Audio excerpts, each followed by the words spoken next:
Coucou tout le monde, je vous retrouve aujourd'hui pour une nouvelle recette. Il s'agit de la recette des salés apéritifs. Donc avec cette pâte, vous allez pouvoir faire une multitude de salés. Donc il s'agit en quelque sorte d'une pâte magique spécialement pour vos apéritifs.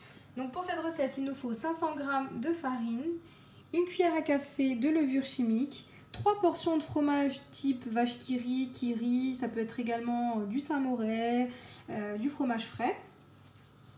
2 œufs entiers, 120 g de beurre mou, 80 g d'eau, une demi-cuillère à café de poivre et une cuillère à café de sel.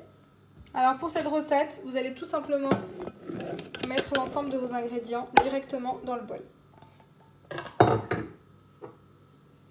Alors on va vraiment tous les mettre, il n'y a pas d'ordre précis à respecter. Voilà. J'ajoute mon fromage, le beurre et enfin l'eau. Et on va pétrir pendant 2 minutes. À la prochaine étape, on va débarrasser la pâte qu'on a obtenue. Voilà, je vous montre. Donc je la débarrasse soit sur un plan de travail, soit moi sur ma sile-pâte. Voilà. On forme une boule.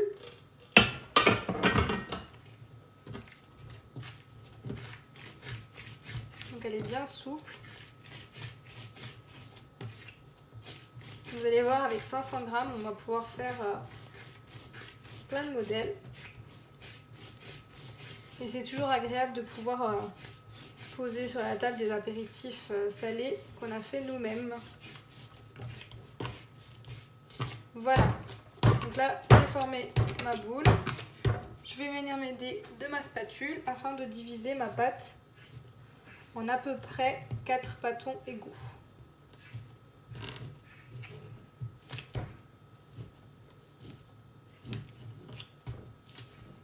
Voilà. Donc je vais former pour chacun de mes pâtons des boules. Je vais les filmer et les mettre au réfrigérateur et je vous retrouve pour la suite.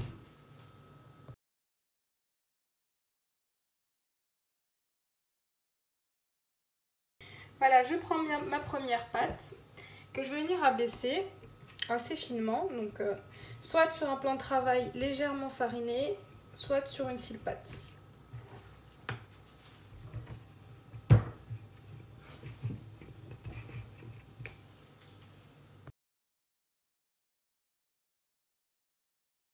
Voilà, une fois que j'ai abaissé ma pâte assez finement, donc je vous montre un petit peu l'épaisseur qu'on doit obtenir dans notre pâte.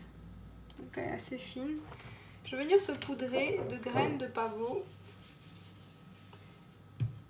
en tapotant pour bien faire adhérer les graines de pavot à ma pâte.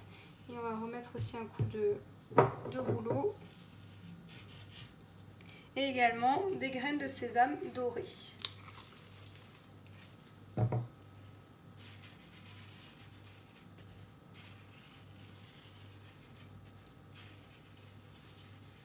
Voilà, un peu de pavot.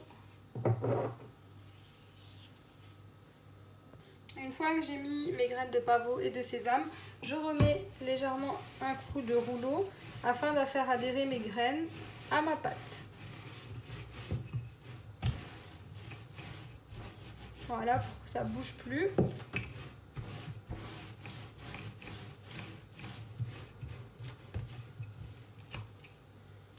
Ensuite, je viens utiliser une roulette cannelée.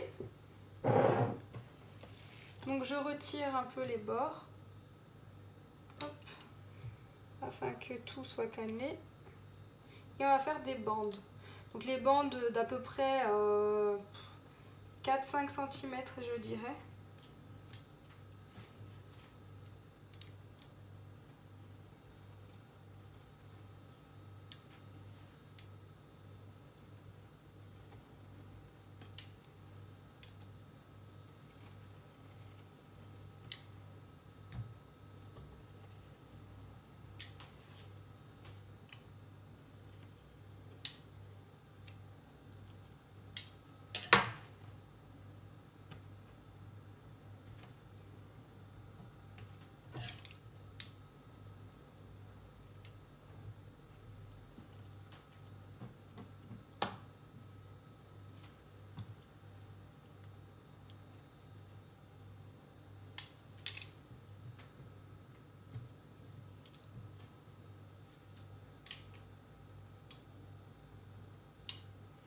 Voilà, une fois qu'on a retiré les bords, on va venir former des triangles. Hop, je vais mettre comme ça vous voyez bien. Voilà. Je vais zoomer pour que vous puissiez bien voir, parce que je ne sais pas si vous voyez bien.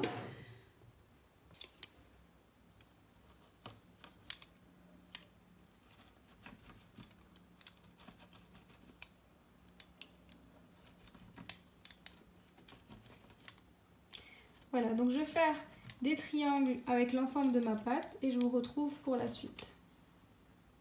Voilà, lorsque vous avez formé l'ensemble de vos triangles, vous avez plusieurs possibilités.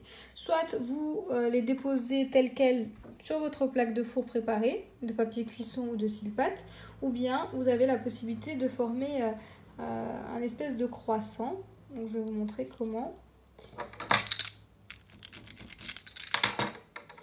Donc vous prenez votre triangle et on va aller du côté le plus long vers le côté le plus court. Et on va rouler. Alors j'essaie de le faire avec une seule main, parce que sinon vous n'allez pas voir si je le mets sur le trépied. Voilà, ça nous donne un petit croissant. Et on arrondit un peu les côtés. Et voici. Et on dépose et on fait ça avec l'ensemble de notre pâte.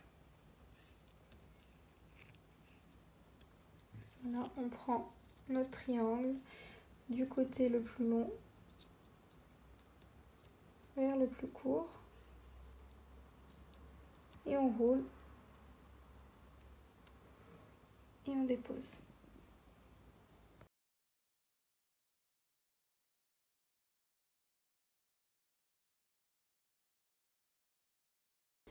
Et voici donc mes mini croissants salés. Donc ici j'ai encore des triangles. Donc je vais tout simplement les transvaser dans ma plaque de four pour les laisser telles quelles. Pour les chutes que j'ai ici, il n'y a pas de raison de les gaspiller. Voilà, j'en fais des petits crackers comme ceci que je rajoute dans ma plaque de four. Voilà, pour mes crackers, donc je les enfourne dans un four préchauffé à 180 degrés pour à peu près 20 minutes.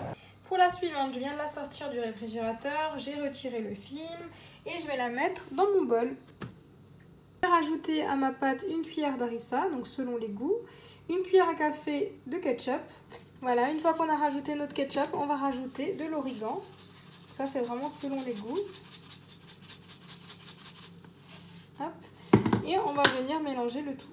Pour ça, j'insère mon couvercle et je programme 15 secondes, vitesse 4. Voici ce que j'obtiens. Donc avec la harissa et le ketchup, ça nous donne une pâte un peu liquide.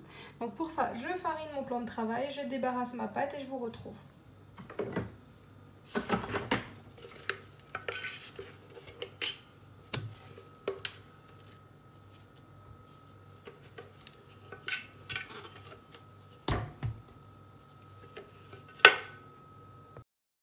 Voilà, une fois que j'ai débarrassé l'ensemble de ma pâte, je vais venir la travailler avec un petit peu de farine.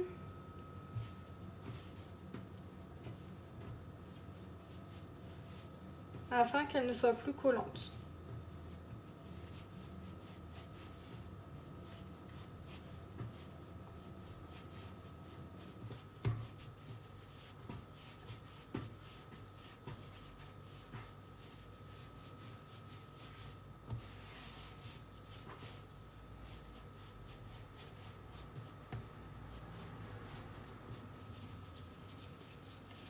Voilà, une fois qu'on a une pâte qui n'est plus collante, on va venir la diviser en 3 pâtons égaux, approximativement.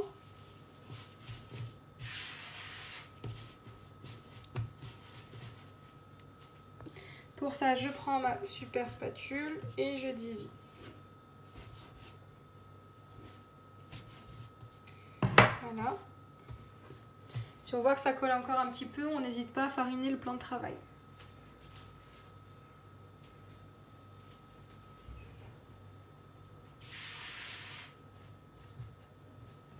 Voilà, je réserve ces 2 pâtons. Je forme une boule avec celui-ci d'abord. Et ensuite, je vais former un boudin assez long et fin, donc pour faire des mini farkas. Voilà. Donc pour ça, je prends mon boudin. Ça va pas être évident sur la farine, alors je la débarrasse un petit peu et je viens et je forme.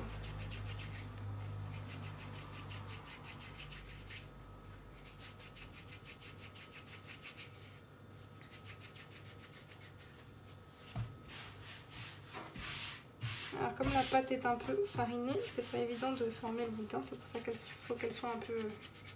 Ne mettez pas autant de farine que moi.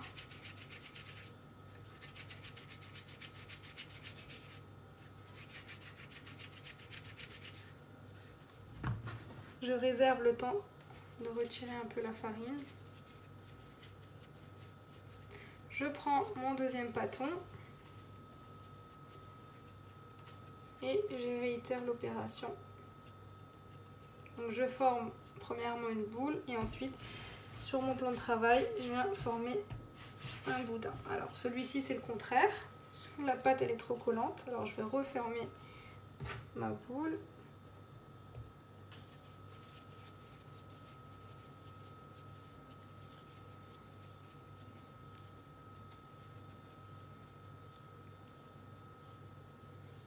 Et je viens former mon boudin.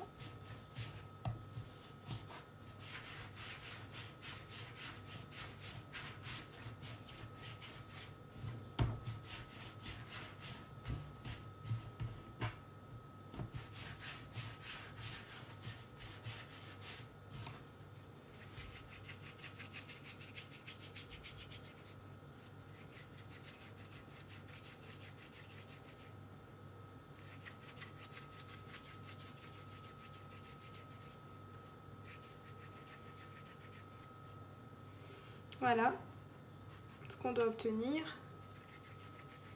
Donc plus ils seront fins, plus vos farkas seront petits et plus vous en aurez aussi beaucoup. Donc c'est vous qui voyez aussi au niveau de la taille que vous voulez apporter. Voilà, et je vais faire ça avec mon dernier pâton et je vous retrouve pour la suite.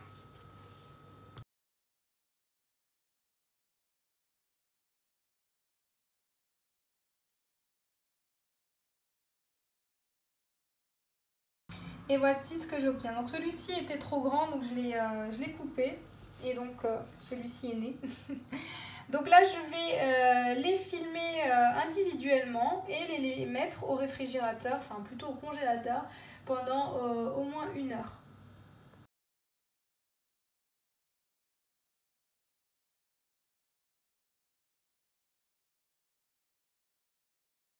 Voilà, je les ai filmés individuellement, donc direction le congélateur et je vous retrouve pour la suite. Pour la suite, on va venir préparer une pâte d'olive.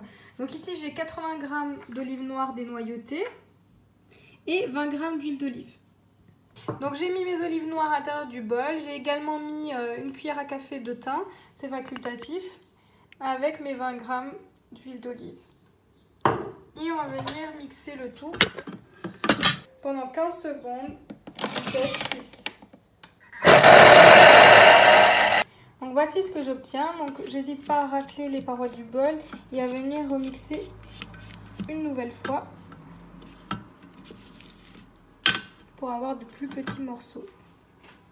Pour ça, je reprogramme pendant 10 secondes, vitesse 4.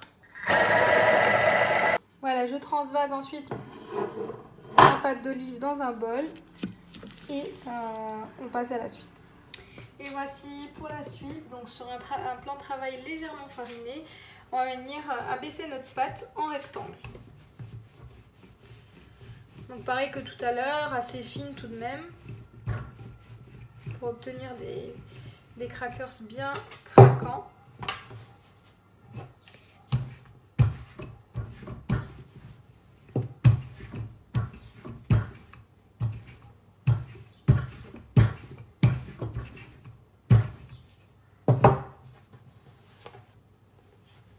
On n'hésite pas à rajouter un petit peu de farine si on voit que ça colle.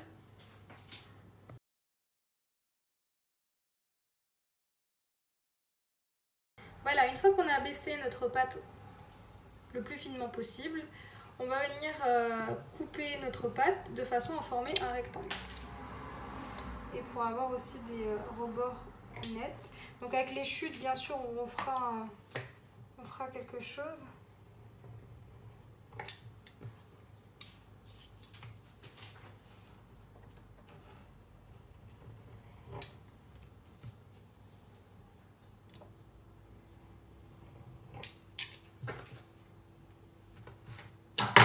Voilà, je réserve ma pâte pour tout à l'heure. Maintenant, je viens avec ma pâte d'olive. Je viens l'étaler dans ma pâte.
Voilà, j'essaie d'appuyer avec ma cuillère afin de faire adhérer mes olives à ma pâte.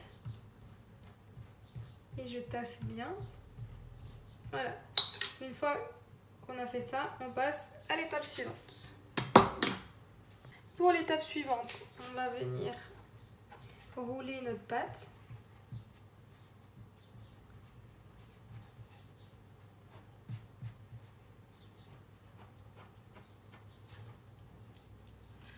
Jusqu'à la moitié de notre rectangle.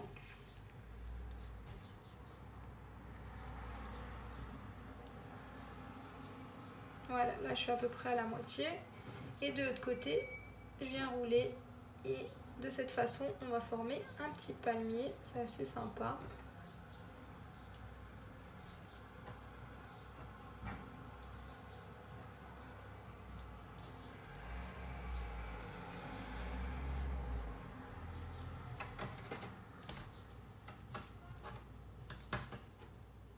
Et voici.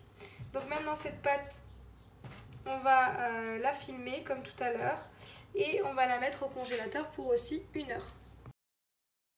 Et voici, direction le congélateur. Voilà maintenant la dernière boule.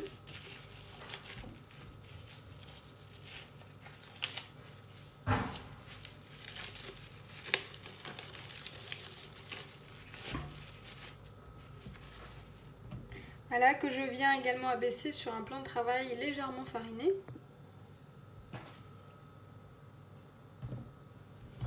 Voilà, et je viens l'abaisser le plus finement possible.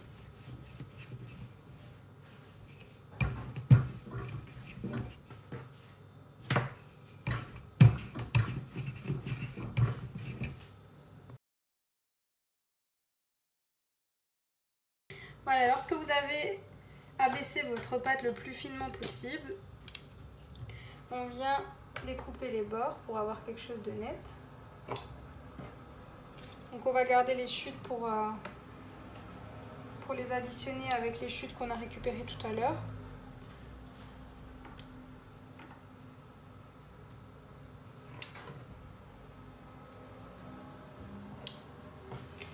Voilà, et on va venir mettre de la moutarde. Donc moi j'ai choisi ici de la moutarde douce. Vous pouvez bien sûr choisir de mettre de la moutarde forte. Et on va venir étaler. Donc je vais mettre d'une cuillère.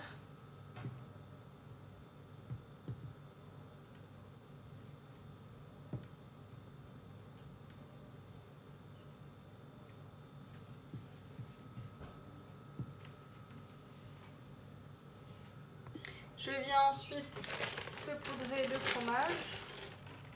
Puis ici j'ai choisi de mettre du fromage de l'Emmental. J'aurais pu choisir de mettre un fromage coloré, j'en ai pas, tel que la mimolette.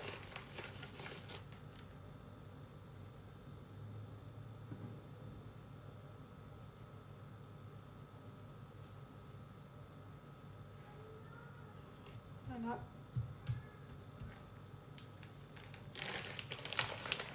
J'appuie légèrement pour faire adhérer mon fromage.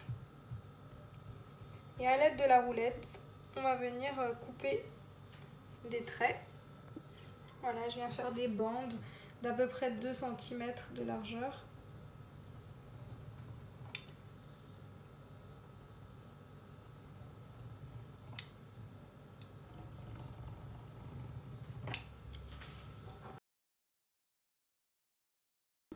Voilà, donc une fois qu'on a fait nos traits, on va venir couper les bandes.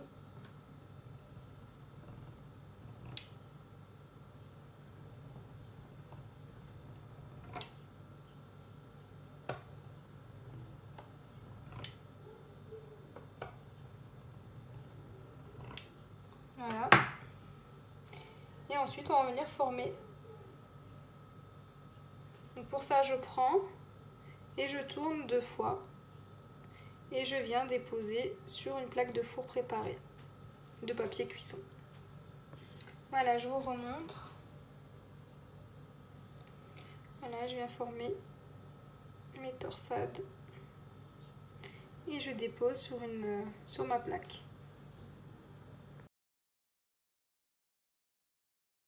Voilà, je suis venue avec mes chutes étaler ma pâte. On a à peu près un rectangle. Je vais venir déposer encore de la moutarde, du fromage et il me reste encore un petit peu d'olive. Donc voilà, pour les chutes, ça va être vraiment tout ce qui reste sur notre pâte. Voilà, je suis venue mettre sur ma pâte donc le reste de mes olives, de la moutarde, du fromage et je viens former un boudin. Pour ça, je replie ma pâte.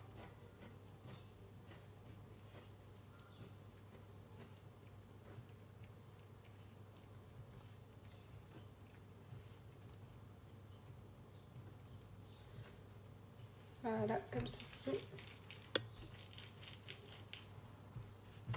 Donc je vais encore une fois cellophaner et mettre au congélateur. Donc sachez que vos boudins que vous mettez au congélateur, vous pouvez les garder au congélateur autant que vous le souhaitez. Donc si vous voulez prendre de l'avance et en laisser au congélateur quand vous savez que vous allez recevoir du monde ou autre, et les sortir pour les faire cuire, c'est totalement possible. Voilà, direction le congélateur pour 1 heure et ensuite on passera à la prochaine étape. Et voici nos torsades à la sortie du four. Donc je les ai fait cuire 20 minutes à 180 degrés. À la prochaine étape, j'ai sorti mon premier boudin du congélateur. Donc je vous conseille de les sortir un à un et on va passer à la découpe. Voilà, et on va couper des mini farkas. Bon, celui-là, j'ai voulu faire un petit peu trop fin. C'est pour ça que je vous conseille vraiment un couteau bien aiguisé. Et on vient couper comme ça des mini farkas salés qu'on vient disposer dans une plaque de cuisson. Voilà, je vous montre.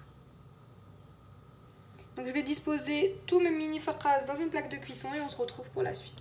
Voilà, j'ai coupé mon premier pâton. Maintenant, je les dispose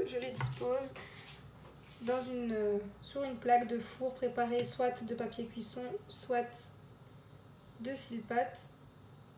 Vous voyez, ça commence déjà à décongeler et à coller, donc il faut vraiment aller vite. Voilà, une fois que j'ai rempli, donc une fois que j'ai terminé mon pâton, je vais chercher un autre et je continue jusqu'à remplir ma plaque de cuisson et ensuite j'enfourne dans un four préchauffé à 180 degrés pendant 20 minutes. Et voici mon palmier aux olives. Donc de la même façon que tout à l'heure, je vais le couper. Alors en règle générale, quand on coupe le premier, c'est loupé. Voilà. Et je continue à couper de la même façon que tout à l'heure. Je dispose dans une plaque de four préparée de papier cuisson et on enfourne 20 minutes à 180 degrés. Et voici, cette vidéo arrive à sa fin. J'espère que vous avez aimé cette vidéo. N'hésitez pas à me laisser un commentaire, à vous abonner à ma chaîne et je vous dis à très vite.